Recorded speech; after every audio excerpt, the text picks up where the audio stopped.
a conclusive position by the university ordered by the court for it to be communicated to the union to seal an amicable statement.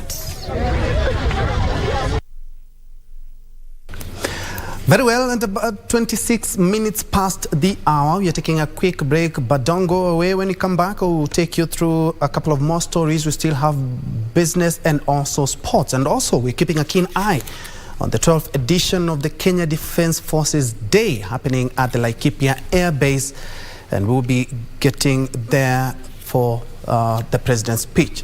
All that after this break.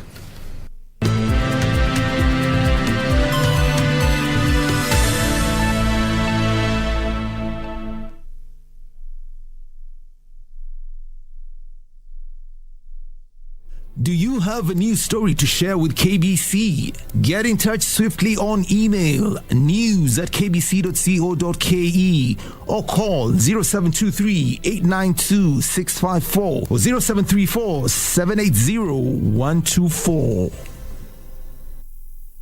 Are you a holder of unclaimed financial assets? Take advantage of the Finance Act 2022 moratorium on penalties and interests. Surrender any unclaimed financial assets in your possession today. Unclaimed Financial Assets Authority. Receive, safeguard, reunite. The legends and familiar charms will grace KBC once again. Don't At KBC Channel 1, we put people at the heart of events with our captivating weekly news features. Every day, we are breaking new grounds with informative, entertaining, and inspiring human interest stories. On Mondays, 9 p.m., we have The Cabinets. Tuesday, 9 p.m., we get inside the barracks for military tales. We delve in the world of cinemas and theater each Wednesday night. For the young and industrious, make a date with us every Thursday at 9 p.m. Fridays are dedicated for my culture. On Saturdays, we go back in time for history in perspective. And on Sundays, we get to know the process of how things are done and made. KBC Channel 1 News features a whole lot of wonderful viewing experience.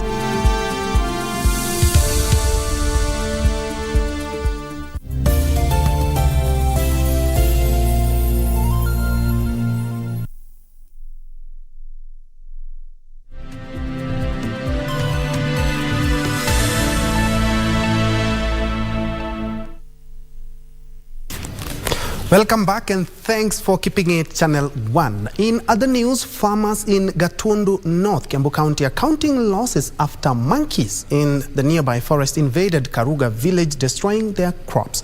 Irate locals decried that the primates have also deprived them sleep, calling on the relevant authorities to intervene. Karuga village in Gatundu North constituency, Kiambu County.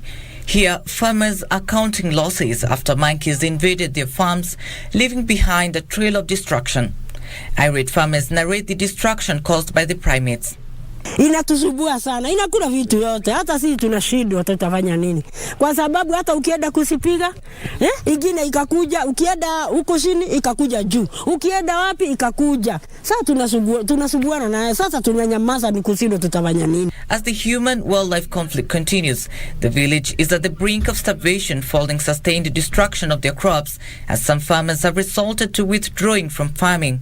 Kati tunataka kuweza sisi kwenyewe kwenda kuangalia kama kuna kitu. Hiyo nyani inakuja inangoa, inaanza kutafuna. Na sisi tuko na njaa kusema ukweli serikali. Kwa nini kwa hii matunda inatoa yote? Sasa tunashindwa tutafanya nini? Tunapanda ngwase ati tukule. Ndio hiyo inakuja inatoa yote. Sasa tukashindwa tutafanya nini? Hatupati chakula.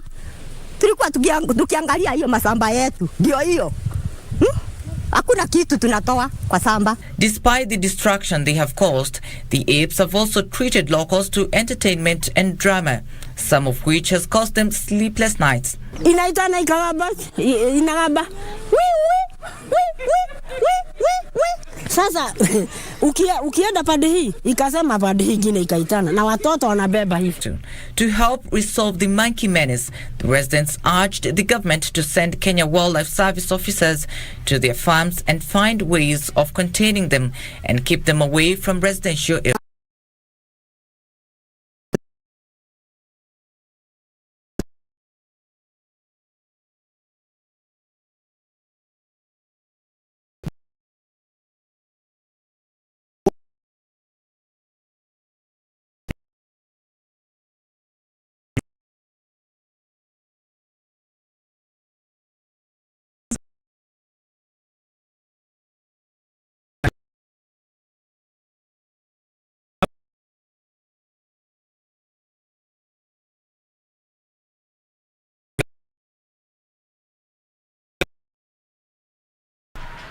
Kumaliza drainage yake ya hiyo barabara vizuri, alikuja akafanya short drainage, na ndio mkiangalia hapo mnaona vile kumekaa. Hii maji mbeleni, wakati kabla hii barabara kutengenezwa, maji ilikuwa inateremuka mpaka huko chini, mahali maji ingine inafaa kuteremuka, lakini baada ya hawa kutengeneza walikuja wakaiwachia hapo. Wakati kunanyesha, watu wale wanakaa upande hii ya chini, manyumba zao zinajaa maji. Dixon Karanja, a community elder, noted that landowners in the area have been to several government offices in Isiolo and Nairobi to lodge their complaints with the promise by the Kenya Rural Roads Authority that the issue will be addressed, with the government allocating 6 million shillings for the project. However, 6 months down the line, the construction works are yet to begin, with locals fearing that the rainy season would see them go through the same problem again.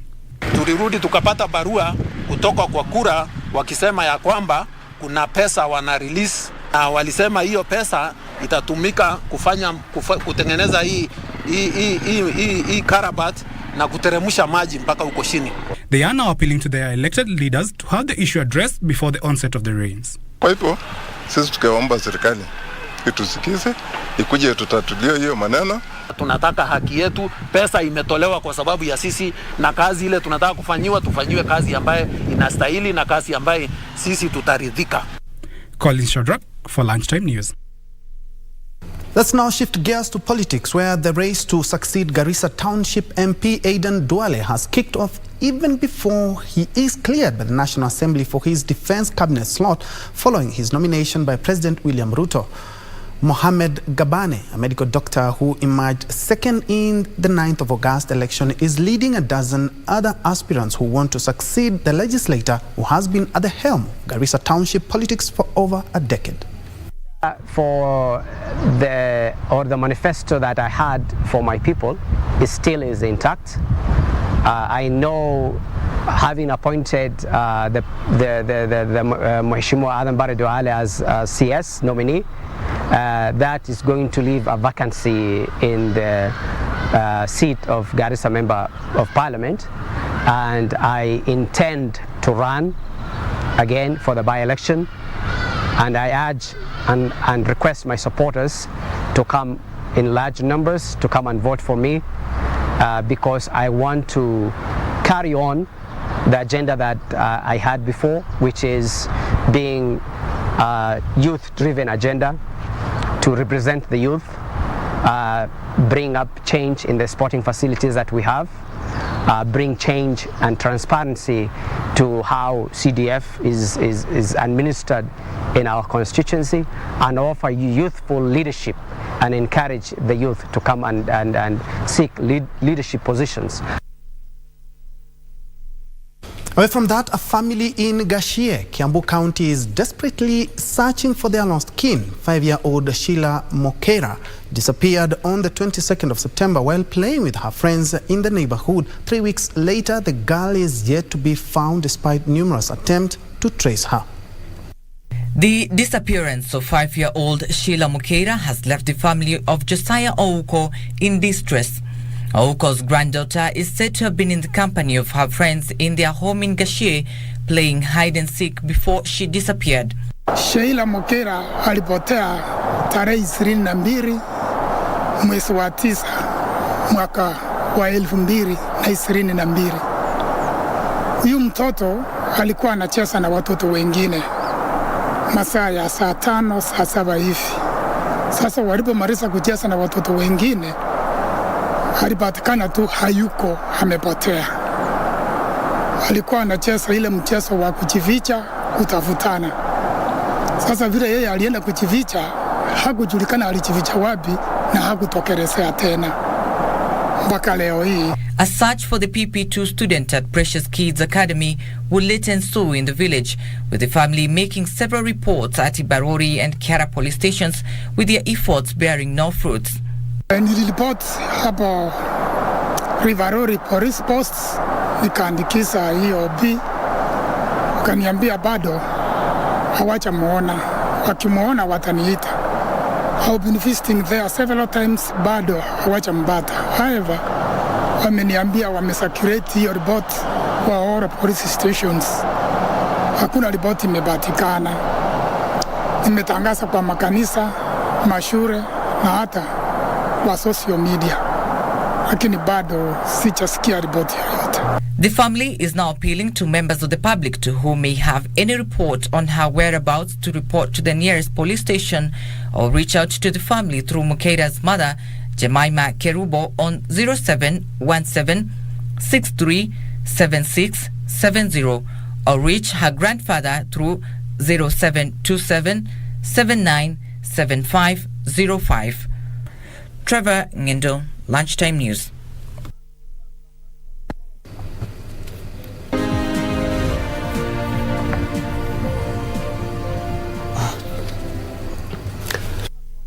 Sense of business, the government has been urged to engage with makers of genetically modified seeds to shield smallholder farmers against property civil suits once GMO seeds are introduced in the country.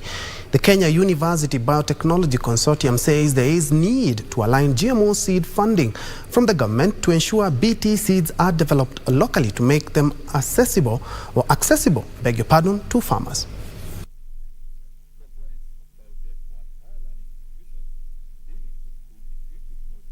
Laboratories and facilities to ensure the country produces its own BT seeds. The Kenya University Biotechnology Consortium says there is need to have genetically modified seeds originating from the country to ensure the farmers acquire the seeds cheaply. The purpose and the process of developing a GM variety is a very long winding one that involves several partners, many times even across countries. So institutions that we have in Kenya, none of the institutions can itself singly develop a GM crop because the process involves so many stakeholders. You need field trials.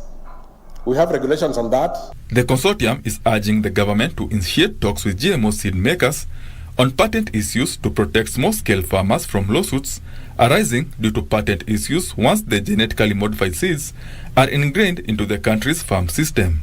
Patents are discussed during the development, and all these innovations that you see out there, they are patented. The trick is in how do you negotiate with a patent holder in a manner that it benefits you.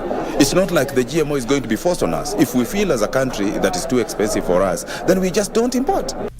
Experts say these measures, coupled with subsidized GMO seeds, will help reduce the cost of BT seeds and make them more accessible to many small-scale farmers. Anything that is done to current seeds, let it be fertilizer, let it be irrigation, let it be the GM seed. Please treat GM seed just like any other seed. GM seed does not market itself. It has to be harvested. It won't lift itself and package itself in the bag. You must incur that cost of packaging it, just like you do for the rest. The consortium wants the government to expedite in mainstreaming GMO foods in the country's food value chain, saying the foods will lower the cost of foodstuff and propel the agro-processing industry. Benson Njue reporting for Lunchtime News. Elsewhere, the Kenya Invest Authority has double taxation.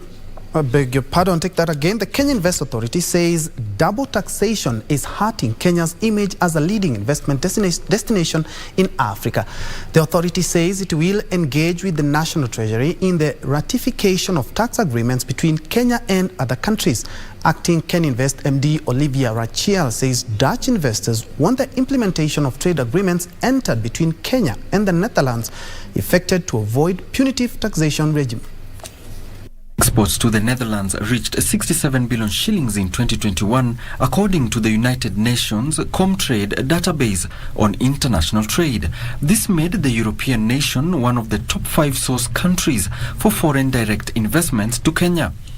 To deepen trade ties with the Netherlands, Kenya is seeking more collaboration in areas such as agriculture, life sciences and health, blue economy, logistics and energy, among others. Want to remain focused on pitching investors and investor forums and having more of such meetings so that we place Kenya on the map and we have more FDI coming in from Netherlands and also more Kenyans going to invest in the Netherlands. It's got to be like a two-way traffic so that we have a kind of a trade balance. For us, it means it confirms the important economic ties we have between the Netherlands and between Kenya. And I think this step, that signing between our Netherlands-Kenyan business hub and Can Invest, strengthen further that relationship we have. Speaking during the Can Invest and the Netherlands Business Hub Pact signing in Nairobi, it emerged that teething problems still linger in increasing trade between the two countries. These are topics that we find have the most questions about them from Dutch businesses. But of course, there are very many different topics that we are going to touch on. And the other thing is that it comes out here, that it's quite urgent that we deal with this double taxation treaty. To overcome the challenges, Kenya is looking to harmonize tax policies to complement its one-stop shop investor services. Kenya has the right approach towards business, and this is appreciated, this is understood. What has to be done is smoothen the way. When we had a meeting with the president at the Nairobi Securities Exchange, he committed to operationalize the National Investment Council, which will be headed by the president himself. So all the issues that will come up from all these dialogues, from the investor concerns, will be addressed even at that level so that we can have, timely resolutions to some of these issues that we're having. The signed MOU will provide collaboration between Can Invest and the Netherlands Business Hub in joint trade missions, joint policy and commercial advocacy, promotion of investments and information exchange. Alanauko, Lunchtime News. Environment lobby group Greenpeace Africa is calling on the president to take affirmative action on the existing seed laws. The lobby group says the existing seed laws favor large corporations at the expense of small-scale farmers. Greenpeace Africa's leading campaigner, Claire Nasike, says the government should alliance with farmers to streamline seed distribution to boost food production. Here are the details of this and more from our corporate briefs. Studies indicate that 90% of the seeds planted in Kenya are from informal seed systems and that 80% of smallholder farmers in Kenya depend on informal seed systems, which include sharing seeds with other farmers, selling and buying at the local markets. However, experts say that the government has failed in its obligation of enacting laws meant to protect the ownership of indigenous seeds and intellectual property rights in indigenous knowledge on seeds in Kenya. Greenpeace Africa says criminalizing the use of traditional seeds exposes farmers and consumers to food insecurity associated with long periods of drought.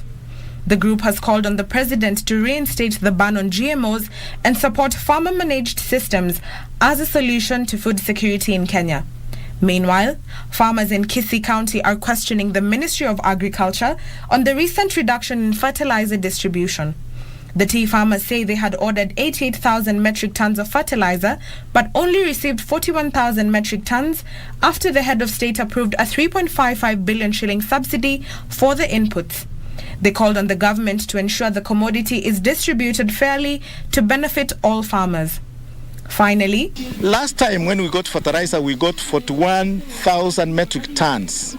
We had ordered 88,000 metric tons for the whole country, for the people or the farmers who are tea farmers.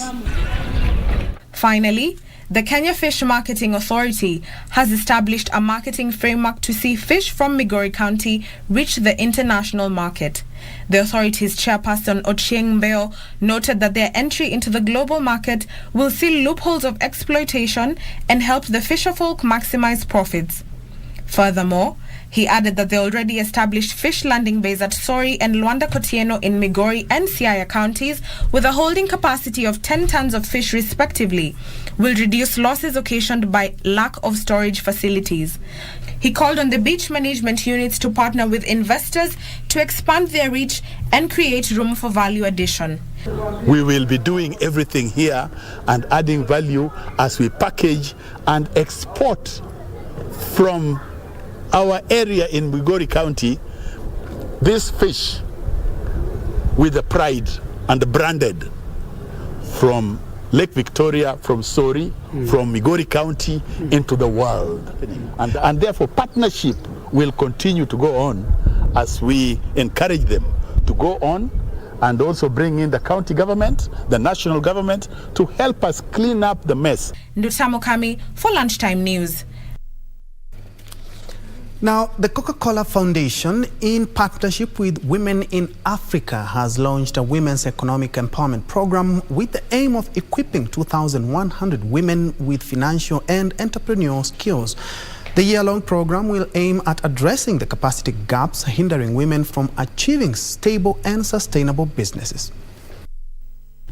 Statistics indicate that 30% of business startups in Kenya will still be in operation in 5 years, while 70% will fail during the same period. Women in sub-Saharan Africa, who are majorly the founders of the MSMEs, also lead the world in failed businesses. To address the capacity gaps causing business failure, especially for women-owned businesses, Coca-Cola Foundation has partnered with Women in Africa to empower women economically. The two institutions have launched a one-year program dubbed Jamii Fem to train 2,100 women entrepreneurs during the first cohort. The program will provide technical support for the entrepreneurs, train them on operational efficiency, acquiring financial support, and digital marketing so they can learn how to effectively reach their target market. Our initiative that has been supported by Coca-Cola Foundation is looking to address the capacity gaps that many of these women face as they build their business. The lack of access to financial opportunity. You know, it's a huge deterrent and constraint for growing business. Women in Africa Kenyan Ambassador Eva Moraya has said the entrepreneurs will be trained on how to build sustainable businesses and how to raise capital. Lack of financial support is among the major hindrances in running a successful enterprise. The training will also equip women with skills on how to raise capital through the National Securities Exchange. If we can address some of these gaps that are evidence-based through this program, we will then begin to see businesses that are stable, that will grow, and that can scale and perhaps even have the confidence to raise capital through the Securities Exchange. Upon completion, the female finalist will be awarded a 1 million shillings grant to start their own businesses. The second cohort will accommodate 1,350 women. Reporting for Lunchtime News, I am Teresa Mutai. And across borders, Tunisians are facing major disruptions in fuel deliveries, sparking long queues at all petrol stations. This is the latest economic hiccup to hit the North African country that is facing a major financial crunch. Here are the details of this story and more in our Africa Roundup. Authorities insist that fuel deliveries are adequate and have blamed motorists in the capital for sparking shortages by flocking to fill up. The government said that the amount of fuel on the market is enough for the next 10 days and another delivery is due on Monday. Experts have blamed the situation on the country's poor public finances and low credit rating, meaning suppliers demand to be paid in cash rather than on credit. Elsewhere, South Africa's government is extremely concerned at a prolonged strike at state-owned logistics utility Transnet that has affected ports and rails, hampering exports and hurting the economy.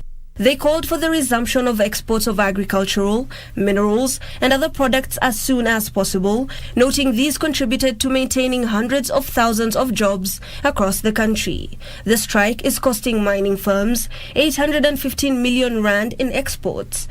Finally, Nigerian-based Quadloop has found a way to turn electronic waste into solar lanterns and other products which will have a lower impact on the environment. Quadloop founder Dozie Iguelo came up with the idea after discovering a market for affordable, locally produced electrical goods for which components were not available in the country. The company aims to source 70% of its materials from electronic waste. Quadloop recycles lithium batteries from dumped old laptops for its solar lanterns. Those lanterns are then used by small businesses, helping them to stay productive if there are power outages. Further afield, the Japanese yen touched a 32-year low against the US dollar after official figures showed that prices had risen faster than expected in America.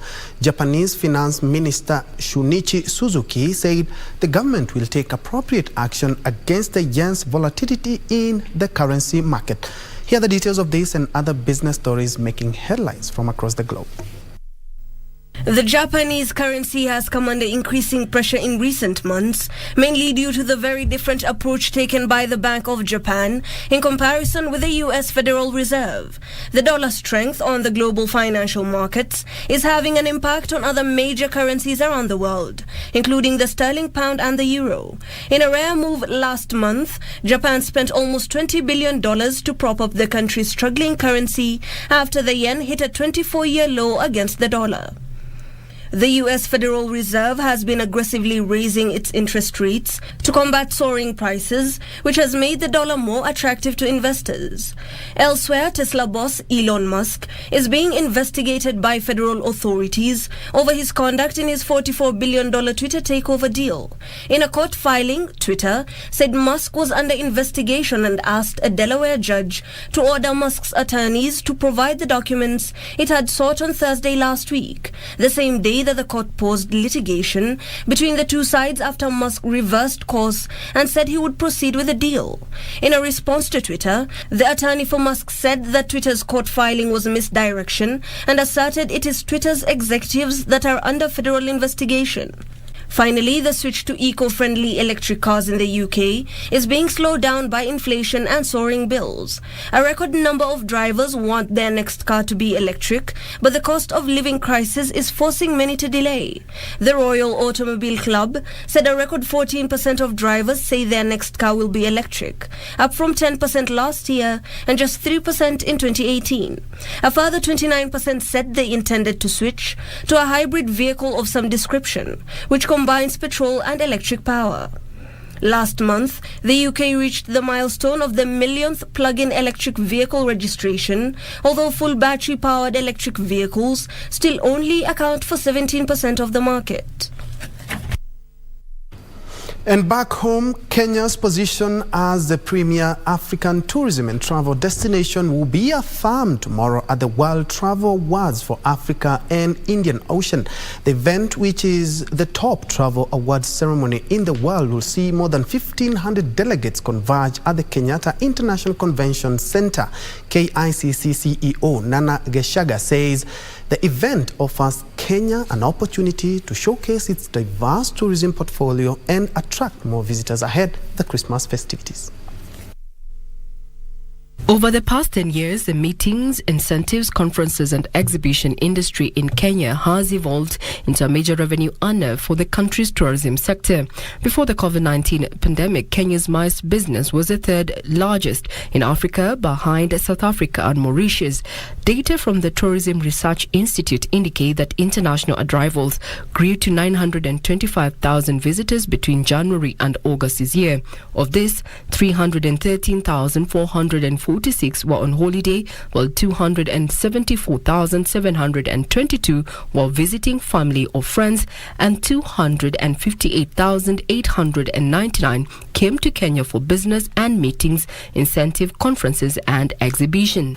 With the support, of course, with the government and moving forward, I'm sure those numbers can definitely double. and even triple with that.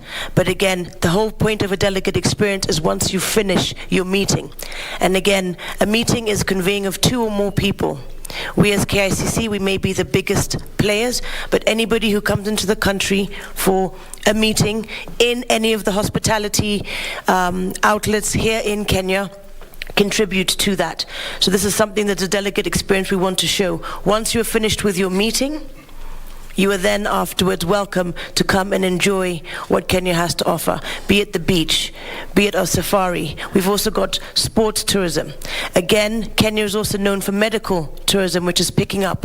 Education tourism is also very key for our region, and many, many other ones that we're looking at. But for us, it is a delegate experience. The decision by the World Travel Awards to host its Africa and Indian Ocean Gala Ceremony 2022 at the Kenyatta International Convention Center will be a major boost to the struggling industry that has suffered due to the impact of COVID-19. Kenya, to us, has a special place in our heart. It's a fantastic country, amazing potential. In actual fact, the continent of Africa has so much potential. Kenya, in my heart, is a hub.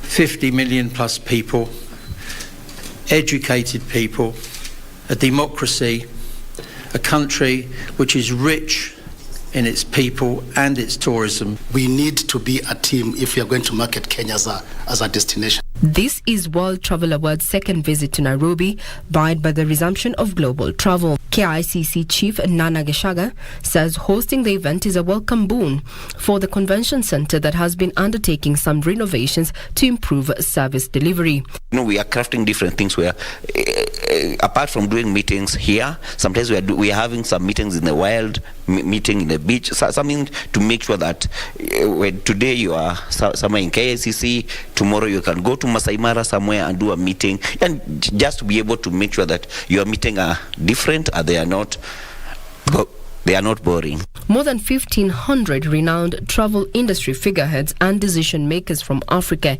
and the Indian Ocean are set to attend the Red Carpet Gala reception to be held on the 15th of October, 2022. Regina Manyara reporting for Lunchtime News. And that report by Ray Manyara takes us to the end of our bulletin. But before we do close, there were some Europa League matches played yesterday, and Arsenal and Manchester United did have a win yesterday. My director Amo says narrow wins. Yes, indeed. Arsenal and Manchester United did win 1-0. Arsenal was playing against Bodo Glimt, and Manchester United was playing against Omonia Nicosia. Other notable matches include a big win by Ludogorets playing Helsinki, where they won 2-0. Dynamo Kiev was beaten by Rennes 1-0. PSV Eindhoven was a big winner after clinching 5-0 win against FC Zurich of Germany.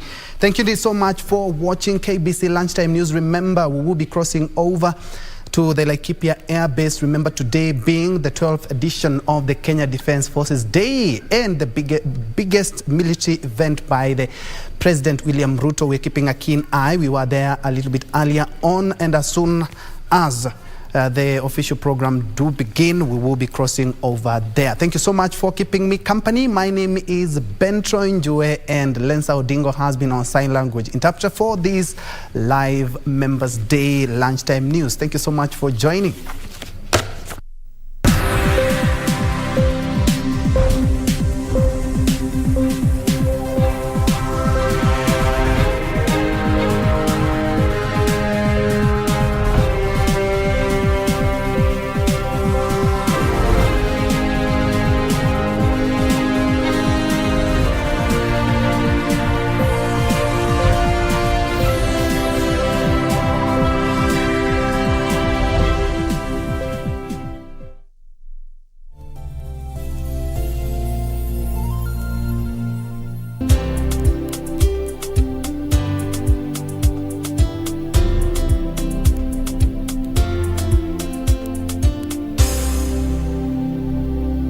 Kupata skiza tune ya Mambo Mema, dial *811 *815#. Mambo mema huwaendea watu wanaosubiri, ila mambo mema zaidi huwaendea watu wanaoyatafuta.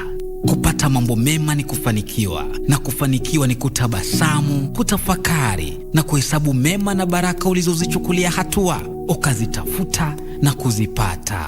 Amka, tafuta ufanisi wako. Kupata skiza tune ya mambo mema, dial *811 *815#. *811 *815#.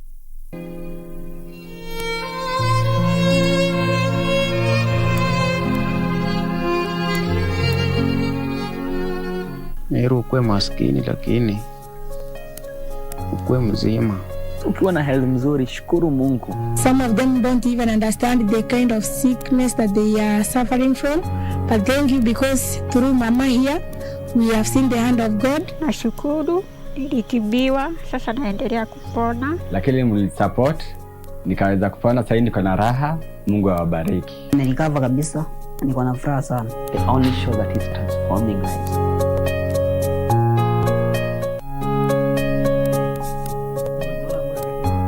Mungu akubariki na Mungu akuzidishie.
Our mission is to offer combat and general engineering support to the maneuver commander in the system and also to other various national projects. Sir, my stand is divided into 3 sections. The first section is the combat engineering section, the second section is the construction section, and the third section is the water provision section. Sir, I now invite you to join me in my stand for both sections.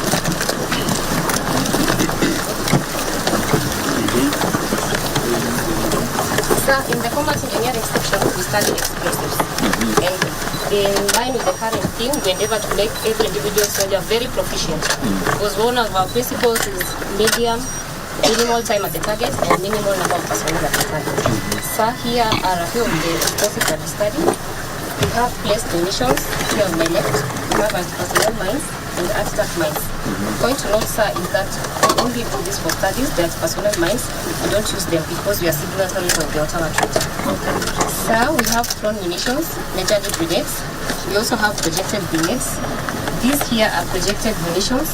They are projected from various platforms that you have seen, like the artillery guns and the armor pieces. Here we have drop munitions. They are also called sub-munition or bomblets. They are dropped by aircraft bombs. Sir, when we go to the field, we meet improvised explosive devices. This is what the Al-Shabaab are using to target our troops. We have different types of devices. Among them is the victim operated device. Here, sir, they put a pressure plate. So when you apply pressure on it, it goes off. And they modify it with various samples of metals like this. We also have time devices. They use mechanical timers like a washing machine timer or a microwave timer. These are things that we can acquire locally. So it's timed, it's given an hour, for example. So when it gets to that time, it goes off, irrespective of maybe whether the person who has put it there has left. Yes, they know maybe you have a meeting at 1 o'clock, so they just set it. So it will explode irrespective of whether the target is there or not. Then we also have command type IEDs. This is radio controlled.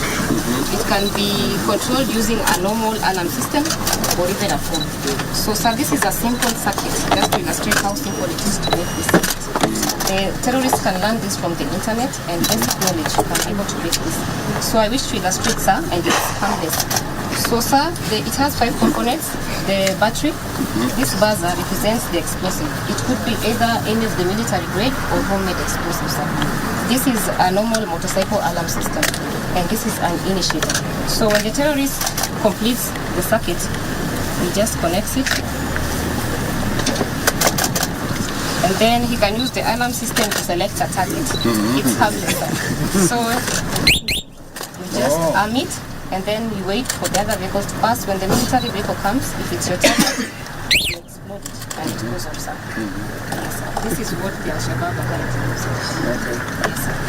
So they sir, stand somewhere? Yes, sir. They stand on a high ground And check. ground and wait for you. So they target a vehicle, or even in the convoy, they target maybe the water bowser or fuel bowser, depending on the importance of the equipment. Yes, sir. Okay. So, sir, when we find these explosive devices in the field, we have to mitigate them as the engineers. So we have 3 means. First is the manual means, where our operators wear the bomb suit. They approach the target and neutralize the target. Then we also have semi-remote means, where we have the hook and line. You can be able to hook an item, especially if it is suspected to have an anti-lift device. So you can pull it off from a safe distance and it goes off, sir. Then, sir, finally we have the remote means. This is a remotely operated vehicle. It's a robot in simple terms. It has a camera at the front and a camera at the back, so you can use it for reconnaissance. If I'm told there's an explosive item in a building, I can send it over using the computer. You can be able to see the pictures on the screen. Yes, sir. It can be able to move forward, backward, any direction. And it has 3 modes of operation. It can use the manual mode, which is the cable. It uses the Bluetooth mode and also the radio frequency mode. You can use it on various modes, and it can move forward, backward. It has an arm where you can move it to pick an item and also to go to the center. And then you put it back. And when you're at a safe distance, you simply press the fire button from here and it goes on. Yes, sir. This prevents a lot of harm to our operators. Yes, sir. So now I wish to take you through the next section. Sir, this is the construction section, where we have brought samples of a few machines. Here we have the 330 medium truck excavator, which is a representation of many other excavators that we have. Sir, this very machine has been here in Nigeria, digging the trench from Kamweje all the way to Latia through to Gate. The trench has been done to prevent the bandits moving and also the animals from the conservancy into the farms. So you've done how many kilometers? 37 kilometers. Of trench? Yes. And then, sir, with the current drought, this is the very machine that we also use to dig water pans. This year we have done 9, 6 in Marsabit, 2 in Boni Forest and 1 in Baringo. Currently we have another project that is ongoing called the Kisdan in Marsabit. Yes, to alleviate the drought situation. Then, sir, we also use it to various incidents like the collapse at Kennedy recently. Partner with government agencies in the rescue mission. We use this machine to help them with the rescue missions. We also do the project from the Kenyatta International Airport using the system around the airport? Yes. Perimeter? Yes. Okay. So here we have a grader. It's called the 160 motor grader. Normally the grader is majorly for level, mostly for road construction. Also here in Laikipia County, we've just had a road from Kapchua to Tula. It has been constructed last month to improve access to various areas. Yes. So apart from the road construction capability, we're doing something different about them? Yes. The one who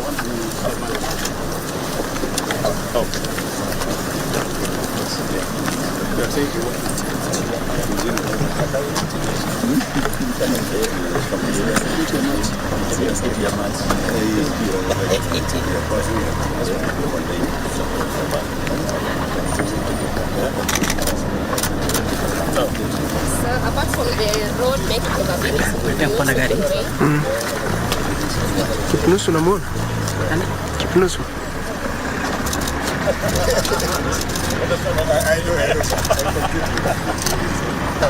So apart from the road capabilities, we also have rail and capabilities. Recently, you saw our troops making volunteers all the way from currently down to Very good. So this is the third section. This is the water drinking section. The first section here is the Njue surveying mixer.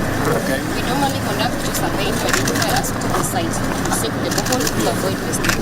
So these are some of the exploration equipment that we use to scan the ground to be able to know where the aquifers are.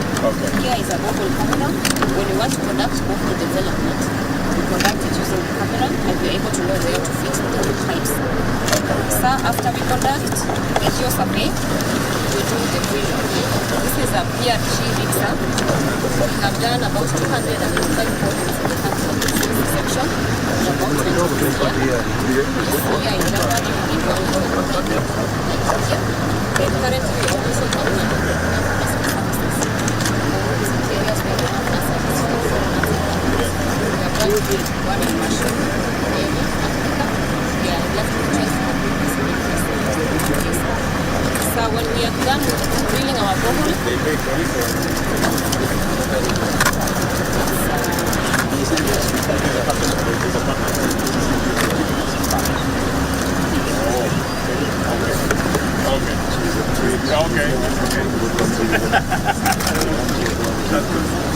so finally we have the pump test.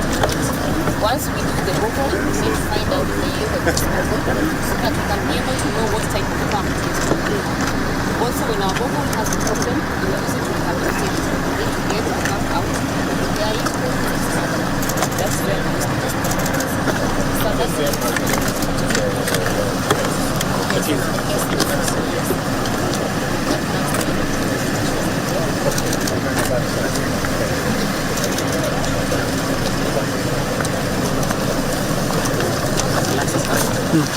Waende kwanza kwenye gari yako.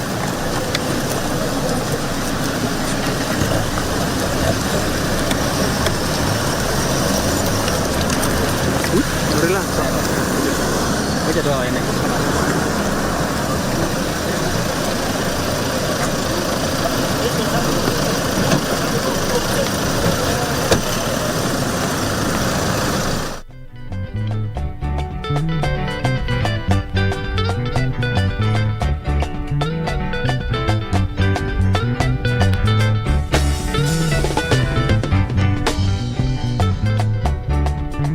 Asante sana Yellow Wagoners, shikilia kidogo. Tafadhali military police, hakikisha kila mtu ameweza kuchukua nafasi yake pamoja na protocol officers wetu. Kwa heshima naomba tuweze kuelekeza wageni waweze kuketi wakati wowote. Kutokea sasa mgeni wetu rasmi, Rais wa Jamhuri ya Kenya na Amiri Jeshi Mkuu wa majeshi yote ya ulinzi, Mheshimiwa William Samoei Ruto atakuwa anajiunga nasi rasmi. Tafadhali. Kwako Jabiri. Vile vile wazazi tafadhali tuweze kuwachukua watoto hawa ambao wanacheza hapa mbele, manake ule muda ambao tumeusubiri kwa hamu na gamu hatimaye umewadia. Kwa hivyo tafadhalini wazazi ambao mko na watoto wadogo, tunaomba kwa heshima muweze kuwachukua watoto hao na kuweza kukaa nao, manake muda wote kuanzia sasa kama alivyosema mwenzangu, mgeni wetu rasmi atakuwa na wasili mahali hapa. Wenzetu vile vile wa Kenya Defence Forces Band muweze kuchukua nafasi yenu tayari kabisa kuweza kumkaribisha mgeni wetu rasmi.